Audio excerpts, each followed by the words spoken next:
Saudara-saudari dalam Yesus Kristus, malam ini kita akan mengaji satu topik yang begitu penting, yaitu asas kepercayaan kita. Dalam Unik 11, yaitu dalam bab ke-7, pengakuan iman rasuli. Saudara-saudari dalam Yesus Kristus, sasaran pembelajaran pada malam ini adalah untuk mengenali pembentukan pengakuan iman rasuli. Dan marilah kita mempelajari kepentingannya pada masa pembentukannya serta masa hari ini. Saudara-saudari, kita harap kita boleh memahami apa itu makna pengakuan iman rasuli. Marilah kita sama-sama merasai akan marilah kita boleh menyatakan kepentingan pengakuan iman rasuli. Tiap-tiap minggu kita datang ke kebaktian. Kita akan membaca iman rasuli.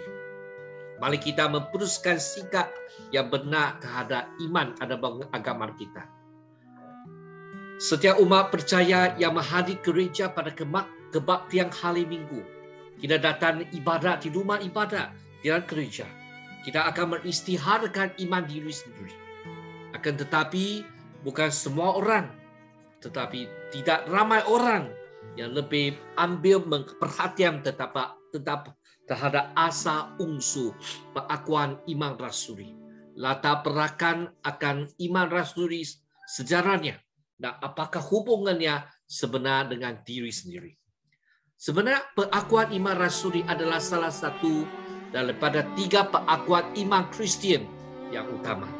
Yang kedua itu adalah iman pengakuan dalam iman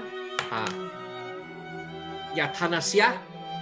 Ada juga satu lagi kita kata Nisya, dan juga untuk gereja barat kita ada lagi iman pengakuan untuk mengetahui Yesus, Chenstonia Greek kita kata.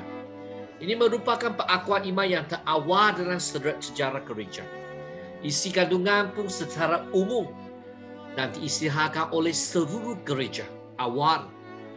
Selain daripada itu, pengakuan rasuli ini yang paling awal ini mengambil nama pengakuan iman rasuli, ialah pada abad ke-4 Masihi.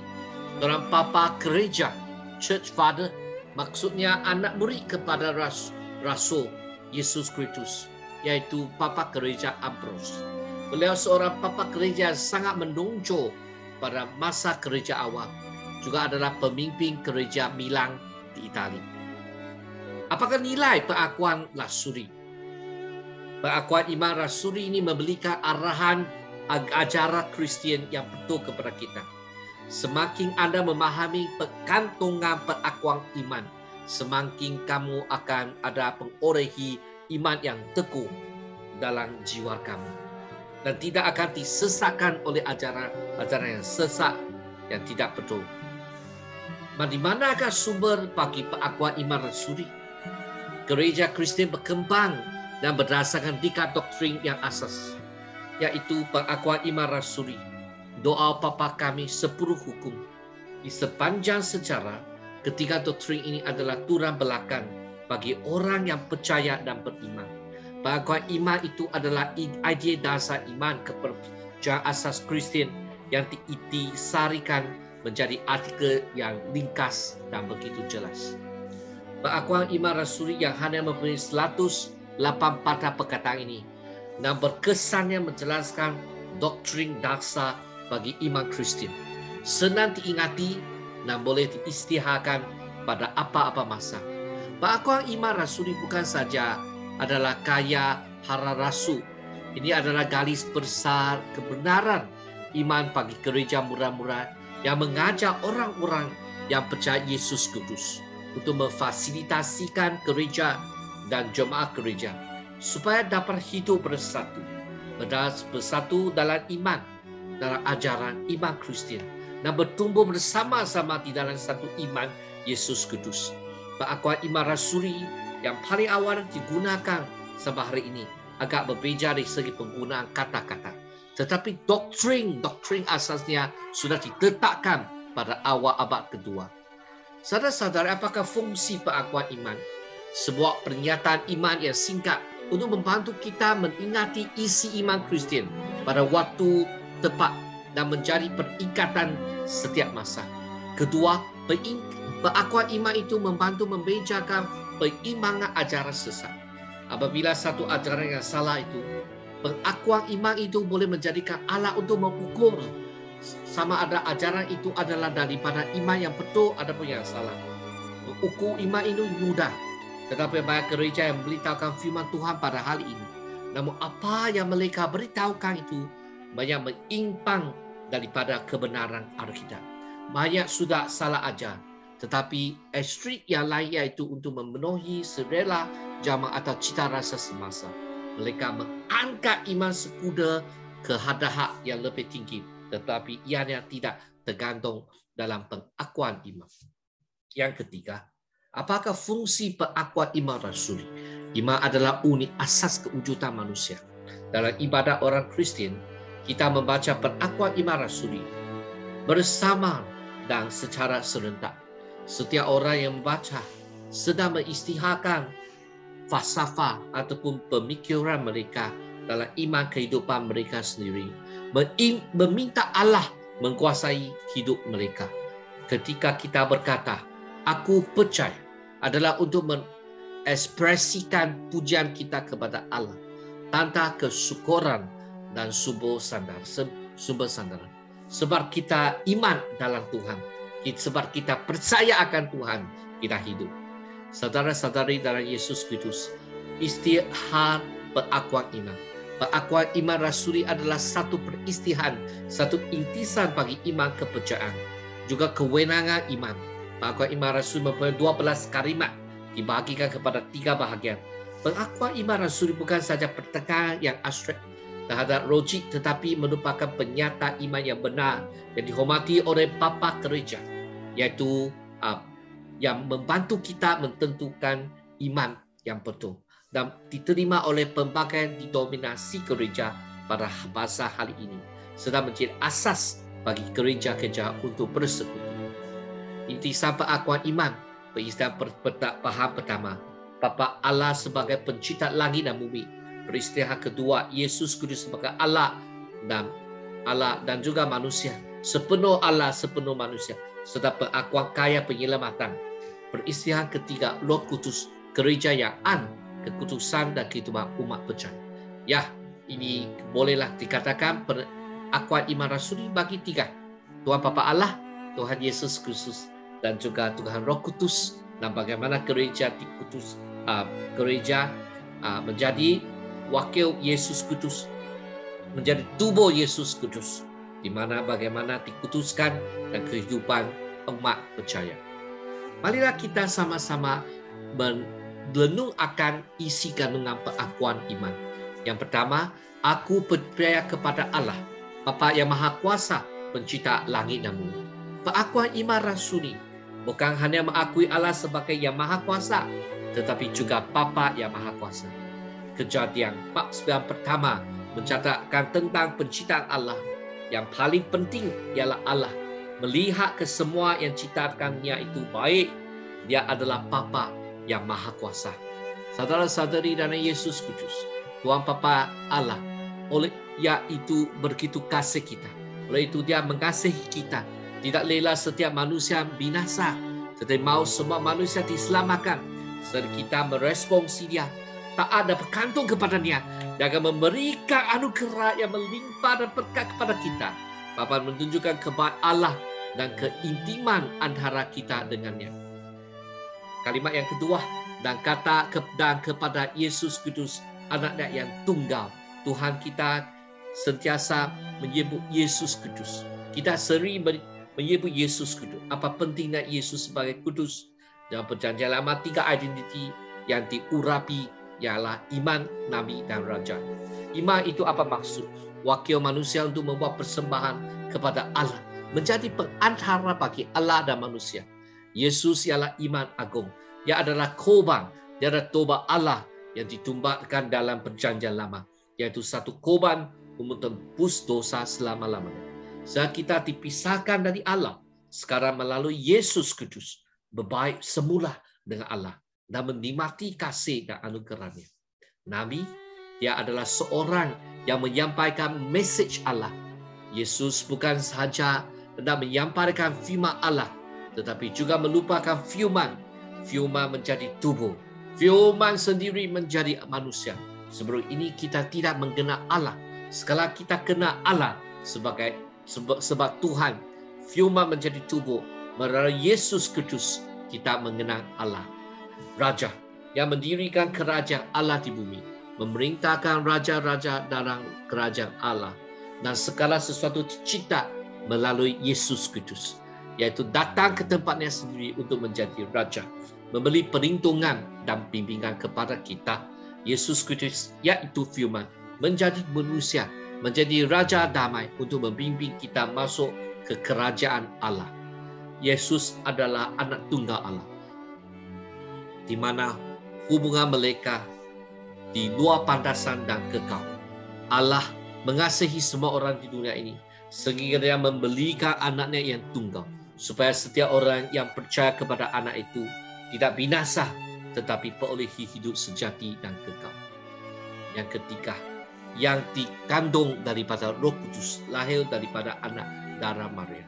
Ini menunjukkan daya penyelamatan bukan dicapai oleh usaha manusia, tetapi ia adalah pekerjaan Allah sendiri. Jika Allah menciptakan Yesus sebagai manusia yang sempurna di surga dan mengutuskan dari surga ke dunia, maka dia tidak ada ibu bapa di bumi ini. Jadi suka pada kita untuk melihat bagaimana Yesus adalah manusia yang nyata seperti kita. Di sini kita perlu menjelaskan, Yesus itu bukan dicipta oleh Tuhan Bapa Allah. Sebab Yesus Kristus, Tuhan Bapa Allah dan Roh Kudus, tiga Tuhan tapi satu Tuhan. Kita dalam 3 person one God. Kita kata apa maksud? Jadi sukar bagi kita melihat bagaimana Yesus adalah manusia. Tetapi di dalam Alkitab kata Allah datang ke dunia ini, yaitu Yesus Kristus, Tuhan Yesus datang ke dunia ini melalui ibu bapa. Melalui itu maka dia kelahirannya sama seperti kita, yang menderita sengsara di bawah pemerintahan Pontius Pilatus, disalibkan, mati, dikuburkan. Tuhan Yesus disalibkan di kayu salib, mati dan bangkit merupakan pusat pengakuan iman rasul. Ketika Yesus dibawa ke hadapan Pilatus untuk adili, isteri Pilatus menghantar orang untuk memberitahu Pilatus bahwa janganlah turut campur perkara orang yang tidak bersalah ini, kerana saya mendapat mimpi buruk tentang dia. Pilatus tidak mau menyinggung perasaan rakyat dan tidak dapat menjumpai kesalahan Yesus. Lalu membasuh tangan di hadapan orang ramai, menunjukkan bahwa dia tidak bertanggung jawab terhadap kematian Yesus yang tidak berdosa, yang tidak bersalah. Boleh dikatakan kehidupan Yesus di dunia ini menderita. Setiap orang hidup di dunia ini akan menghadapi pelbagai penderitaan akibat daripada dosa. Namun Yesus menghadapi penderitaan bukan akibat daripada dosanya ataupun kesilapannya, tetapi demi kebaikan kita. Yesus menanggung dosa kita. Yesus Kristus menanggung derita kerana kita. Kerana mengasihi kita, Yesus Kristus berkorban. Inilah cara Allah menunjukkan kasih-Nya kepada kita, yang mengutus anaknya yang tunggal ke dunia ini, supaya melalui anaknya Yesus Kristus kita perolehi kehidupan yang sejati dan kekal. Inilah kasih Yesus Kristus. Bukannya kita telah mengasihi Allah, tetapi Allah mengasihi kita dan mengutus anaknya supaya melalui Dia dosa kita diampunkan. Kalimat kelima, turun ke dalam kerajaan maut pada hari yang ketiga, bangkit pula daripada antara orang mati. Kerajaan maut berdasar kepada kepercayaan orang Ibrani. Itu menunjukkan kepada tempat tujuan roh si mati. Pengakuan iman rasuli ini menyampaikan bahawa Yesus bukan pergi ke neraka, tetapi turun ke kerajaan maut Hades, menunjukkan bahawa dia sebetulnya sudah mati, malah secara nyata bangkit dari kematian. Perlu bersaksi bahawa Kristus mati dan hidup semula, supaya dia menjadi Tuhan kepada orang yang hidup dan orang mati juga. Tiada satu agama pun yang mengungkitkan tentang hak iman kebangkitan kecuali iman Kristian.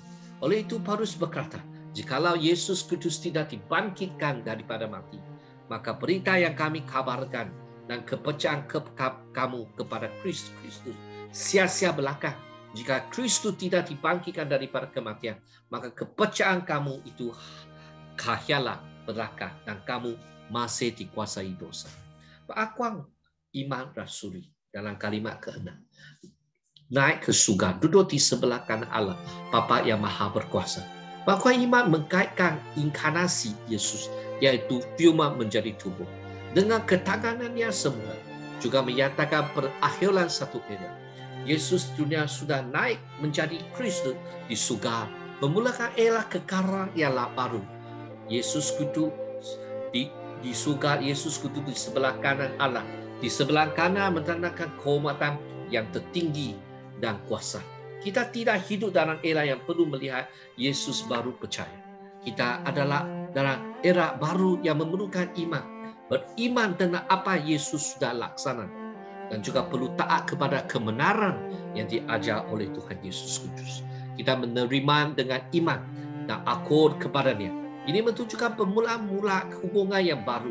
Manusia dan Allah tidak lagi dipisahkan oleh hak masa dan ruang. Paulus berkata, aku yakin bahawa tiada sesuatu pun dapat menghalang Kristus mengasihi kita, baik kematian maupun kehidupan, baik malaikat maupun berkuasa lain di angkasa, baik hal-hal yang berlaku sekarang maupun pada masa yang datang, baik hal-hal di langit maupun yang di bumi. Tiada sesuatu pun di dalam semesta ini yang dapat menghalang Allah mengasihi kita, seperti yang sudah ditunjukkannya melalui Kristus Yesus Tuhan kita. Saudara-saudari, dan dari sana dia akan datang untuk menghakimi orang hidup dan yang mati. Pengakuan iman rasuli itu bersaksi tentang Yesus Kudus yang lampau, kini dan yang akan datang. Lalu dia pernah datang, mati, bangkit dan naik ke surga. Kini berkuasa, akan datang kembali untuk menghakimi orang yang hidup dan yang mati. Ketika Yesus datang lagi, tubuh kita juga akan bangkit, marah seperti yang dikatakan dalam pengakuan iman rasuli, memperoleh kehidupan yang kekal. Masa itu alam semesta akan memula dengan satu aturan yang baru. Dan kalimat ke-8 sampai 12. Aku percaya kepada Roh Kudus. Percaya adalah beriman dan berkomitmen, bertekad, membuat keputusan yang kukuh kepada Roh Kudus dalam arah Tritunggal. Dengan penghormatan yang sama terhadap Allah Bapa dan Anak Allah Yesus, kita menghormati Roh Kudus. Alkitab dengan jelas menyatakan kebenaran ini. Menunjukkan Tuhan Yesus adalah sepenuh Tuhan, sepenuh manusia. Dia berdoa kepada Bapa di surga dan berjanji kepada pengikutnya bahawa dia dan Bapanya akan mengutus seorang pemborong untuk meneruskan pekerjaannya.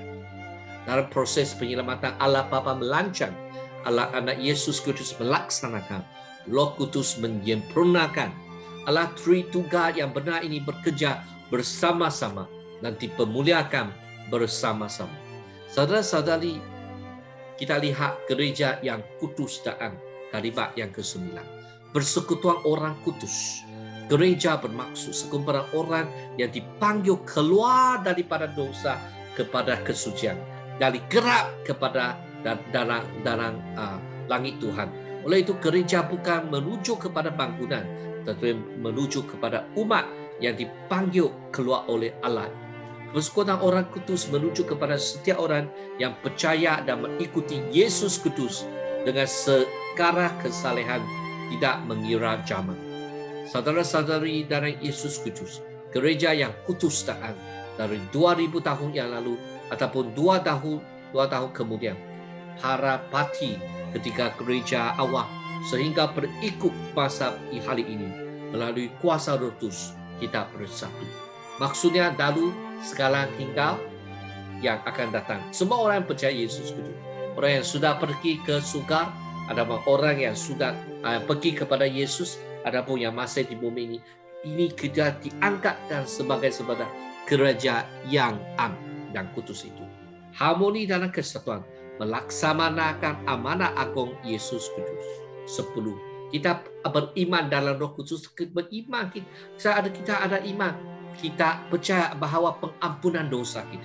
Manusia ini kerana dosa telah hilang hubungan dengan Allah. Dosa itu tidak patut atau melanggar hukuman Allah.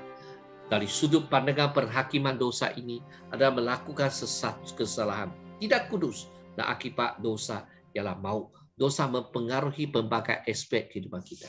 Selain daripada Yesus Kudus, mana ada seorang yang melarikan diri daripada akibat dosa. Nama Yesus Kudus menang atas kuasa dosa. Selain dosa kita diampuni sebab Yesus Kudus mati untuk kita di atas salib. Allah mengampuni dosa-dosa manusia, mengekspresikan kasihnya yang tinggi oleh kerana kasihnya kepada manusia, sehingga Kristus harus membayar harganya di atas kayu salib demi dosa kita, supaya manusia boleh berbaik semula dengan Allah. Pengakuan iman lasuri menyatakan bahawa roh dan tubuh kita akan bangkit bersama. Saya percaya kebangkitan tubuh menunjukkan kepada sekiranya kita seperti yang dikatakan di atas, percaya kepada Allah Tritunggal, kita akan perolehi dosa diampuni, kebangkitan tubuh dan hidup yang kekal. Iaitu kalimat yang terakhir, hidup yang kekal. Hidup yang kekal dalam pengakuan iman bukan hanya berarti wujud selamat sana sahaja, tetapi juga menunjukkan kepada masuk ke dalam sukacita di dalam hadirat Allah. Dari hari ini, apabila kamu percaya Kristus, kamu sudah ada kehidupan yang kekal dan sampai selama-lamanya.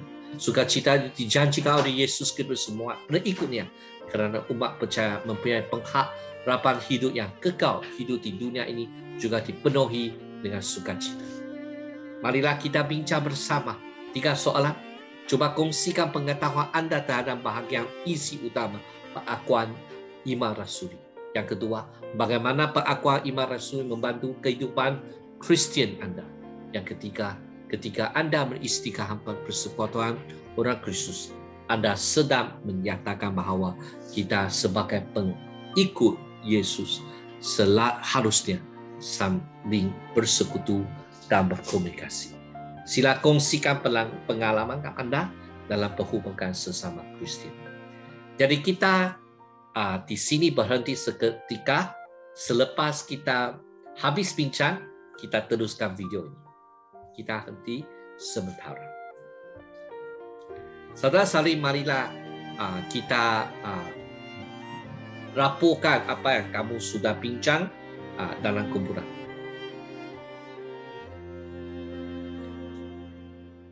Okey, saya percaya sekarang kamu sudah habis bincang dan sekarang saya buat kesimpulan. Kehidupan rohani orang Kristian harus bertumbuh. Pembinaan dasar adalah sangat penting. Pengakuan iman rasuli adalah dasar iman kepada orang Kristian. Juga merupakan garis besar dan bantuan kepada bagi iman Kristian. Ia merupakan piawai bagi iman kepercayaan kita dan juga seharusnya merupakan intipati kehidupan kita. Oleh itu, selain menghafalkannya, kita harus menerapkannya ke dalam hidup itu. Ini ke dalam hidup. Kalau kita percaya Tuhan Bapa Allah yang pencipta, kita perlu ada iman dalam Tuhan. Dia adalah Bapa, dia akan menjaga kehidupan kita. Kalau kita percaya Yesus itu sudah menyempurnakan penyelamatan, maka kita perlu ada satu iman yang kukuh untuk menghadapi jiwa yang akhir. Kalau kita percaya Roh Kudus adalah meneruskan kerja Yesus itu untuk membantukan kita, lebih dekat kepada Tuhan, maka kita akan bukan terima Yesus Kristus saja, tapi Roh Kudus yang kerja di antara kita. Saudara-saudari, marilah kita ingat ayat suci pada malam ini. Siapakah dapat menyalahkan kita? Tiada seorang pun, kerana Yesus Kristus membela kita. Dialah yang sudah mati, bahkan sudah dibangkitkan daripada kematian dan berada di sebelah kanan Allah. Mari kita berdoa bersama-sama. Tuhan Bapa di surga, kita puji dan syukur sebab hari ini Tuhan membantu kita lebih mengetahui akan firman. Oh Tuhan, bantulah kita menjadi anak Tuhan, menjadi jemaat Yesus Kristus, jemaat Tuhan yang sentiasa taat kepadamu, mengamanahkan amanah agung memberi ketahuan lebih banyak orang akan akhbar Kristus Yesus. Bantulah kita sayangi satu sama lain supaya jiwa kita menjadi tanda kita adalah jemaat Tuhan. Oh, berkatilah kita dalam malam ini. Dengan nama Yesus Kristus kita berdoa. Amin. Ini saja kita punya kandungan dalam kelompok kacau malam ini. Semoga Tuhan memberkati kesemua.